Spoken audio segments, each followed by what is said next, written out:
All roads leading to Paris for the second leg of the Champions League round of 16 tie. Real Madrid, remember, leading at 3-1, given a 75% chance to advance at the expense of PSG, according to the SPI. And of course, as we all know, it's a PSG without Neymar. Sid, there seems to have been a theory that's evolved over the last few days that somehow this is beneficial to PSG, that somehow Angel Di Maria is going to fill his space, and somehow it's to the better of the Parisian club. Are you buying that at all? Are they buying it in Madrid?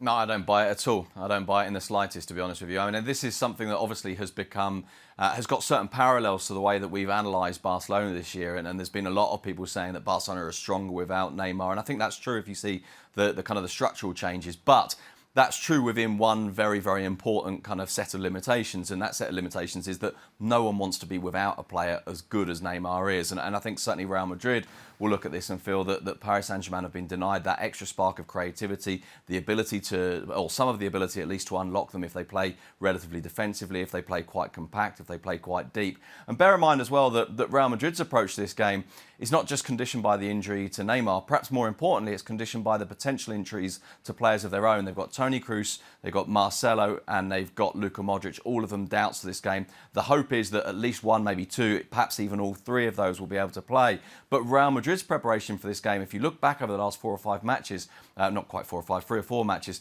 has been very clear that what Zidane's been doing is trying other things to try and decide which way he approaches this. And I think we'll see a 4-4-2, and I think we'll see a team built to play on the counter-attack. Ali, a little earlier we looked at Brazil without Neymar and saying how lesser of a team they might be. Surely PSG aren't going to be the same without him, are they? I mean, the reasoning is very simple.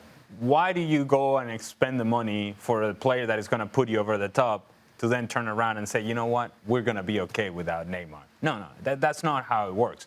The truth is that Neymar is a special talent. He's one of the top 3, top 5 players in the world. And so him not being on the field makes Real Madrid feel a whole lot better about themselves.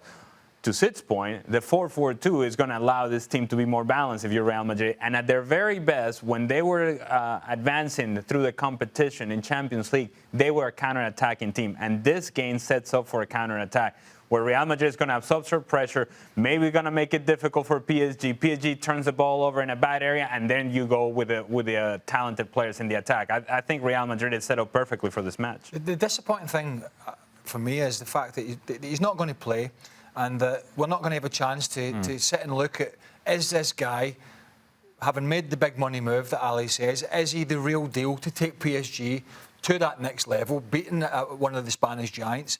Because we talked about him a lot after the first leg. Stevie in particular gave him a right going over because Rabiot and Verratti really carried the water for that team that day. And the front three, I kind of think, let them down. Rabiot mentioned that in his after-match comments by saying, well, it's OK beating the soft teams in France by 6 or 7 goals, but we got to do it against the bigger teams. That was a little nudge to the front guys. And now Neymar's not going to be available. I think that takes an edge off the game from a neutral perspective.